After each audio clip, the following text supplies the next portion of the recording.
had the perfect fishing day lined up, weather and moon are right, rods are ready, and your buddy texts you that morning and says, "Sorry man, I'm sick." Now, it's just you, one truck, one boat, and no one to back you down the ramp. Most people would call it off, but not today. I'm going to show you exactly how to launch your boat solo, safely, smoothly, and without the drama. Along the way, I'll share a few of the tricks I've learned over my 40 years of boating and fishing. Little things that make the difference between a stressful launch and one that looks effortless. Stick around.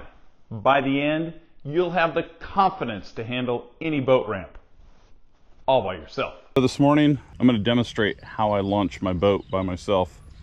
We're at Granger Lake. This ramp is a little flat. It's not as steep as I would like it. We'll go through and show you my routine. So we'll go through and take the boat straps off.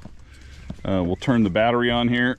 So I've got both my batteries on. Go through and trim up this motor. Take my motor mate bracket support off.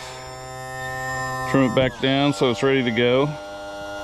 This trailer is designed so that even if it's in the down position, it's not going to hit the ground. Take off the other strap. Always have your boat strapped down so this doesn't happen to you.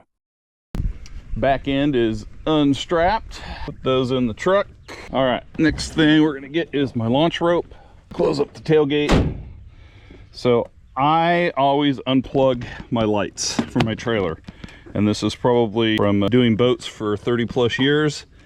It's just a preventative thing so that if I ever have a worn wire on the trailer, if it hits the water and you have that plugged in, you potentially blow the fuses in your truck.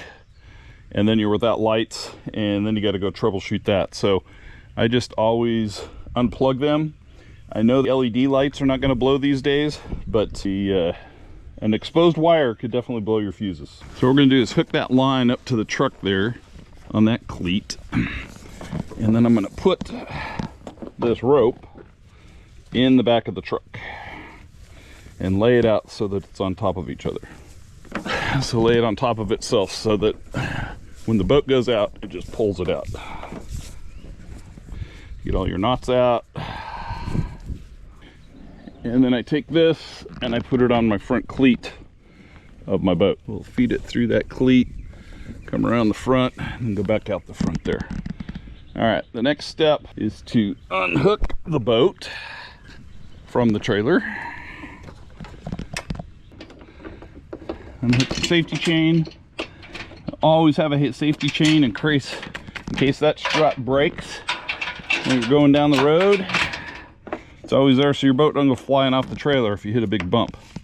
So I have broken this and have retied it a number of times. So it will break. This is just a strap and it will wear out. Okay, we are ready to pull the boat back around and drop it in the water. So we're fortunate today that it's not a busy day. It's a Tuesday after Memorial Day and there is nobody here. So I've got a very large ramp so I can put it pretty much wherever I want to on the ramp, but we're gonna go along this right side. Back the boat down to just where it floats off the trailer. Put your vehicle in park and set the parking brake. If you have a power pole, make sure you have your remote controller with you. With the wind not blowing too strong, I'm floating the boat off the trailer. And then I'm taking my line and walking it over to the boat dock. I will tie it up to the front of the boat, to the dock, and use my power pole to hold me in position just off the dock so the boat is not hitting the dock. An alternative to this, in case the wind is blowing too hard or there are multiple boats at the dock, is to leave a short rope connected between the boat and the trailer. Back the boat down to just where it floats off the trailer, board the boat, start your motor, unhook the line, and motor your boat over to an open spot at the boat dock. When you're done with either one of these methods, return to your vehicle and park your rig and go enjoy the day on the water. Check out this video here on how we saved one of my friend's boats from sinking while we were wade fishing down in Port Mansfield.